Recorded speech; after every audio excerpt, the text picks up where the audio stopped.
Okay, I am trying to make hydrogen oxygen, a hydrogen booster cell for my truck. Eventually I'm hoping to make around about 4 to 6 of these cells, all hooked up to the 12-volt battery system in the truck. Okay, all hooked up in series in fact. Now this is my first cell here.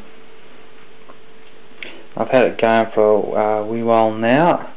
The 9 bolts there at each corner was originally white, now they're black due to some sort of reaction either with the pollutants in the water to the heat or something else. I'm not sure what at this stage.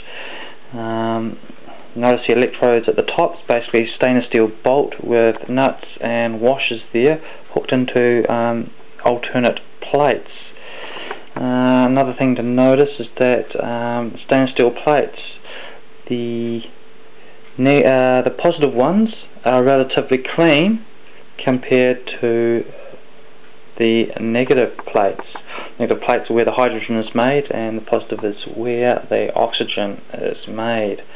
Perhaps oxygen does have cleaning power to it, which is why they're cleaner. I don't know. Just something to note at this stage. At the moment I've been using just tap water. I've noticed that if you run the water for about a couple of minutes before you draw from it, that the water stays cleaner for longer, about 10-15 minutes before you start getting any scum or discoloration in the water. I'm eventually going to go to distilled water, and I'm going to use potassium hydroxide. I've ordered the potassium hydroxide, and I'm hopefully sourcing a water distiller to save me time and make it easy for me. Using tap water, that's the water filtered, and that's the scum that was in the water. After the first filtration, the water's a reddish brown. After the second, it's yellow, nice bright yellow as you see there, as if you're dehydrated and you've pissed into it. The level of the water was about there or higher, so as you can see a fair bit has been used, and that's been lost in two ways. Firstly, by the electrolysis, hopefully into hydrogen and oxygen, but mostly probably because of the heat due to evaporation. I've had it running for 6 hours and it got as hot as 48 to almost 50 degrees Celsius, which is pretty good for 6 hours, I would have thought.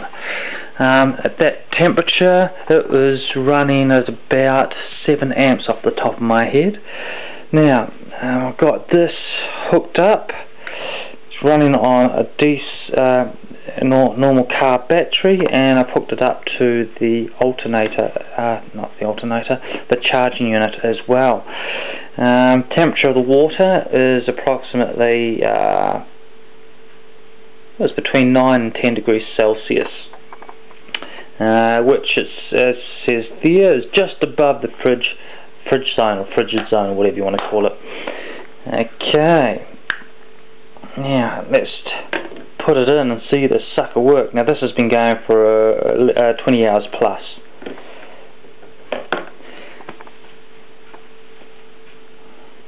Okay, it's a bit slow in reaction because it's cold and it's water, but as you can see it's starting to go, especially around the bolts and stuff. Now the measurements of this unit is round about 70 millimeters high, which is just under 3 inches, and 135 millimeters across approximately, which is about 5.5 inches. Now instead of doing it vertical, which is what a lot of people seem to be doing, I'm doing it horizontally. I'm hoping that it'll be easier for the bubbles to be liberated, and it won't knock against so many other bubbles to slow the system down. And I do notice there's some fine bubbles and some big bubbles. Personally, I think the big bubbles are better simply because they rise to the surface faster and they escape to the surface faster, whereas the finer bubbles seem to cloud around. get enough of that, and I would think it would slow the whole system down. We'll see how that goes later on. But as you can see, it seems to have accelerated.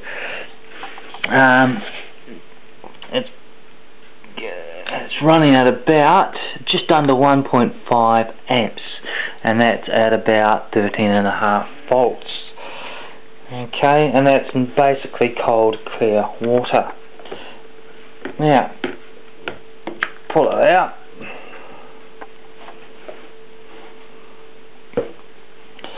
Put it in here. Now, it should run faster, even though the temperature will be the same,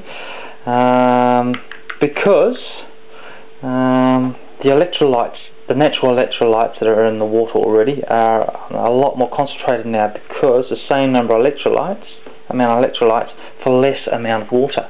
And as you can see, it's almost an explosion right from the word go.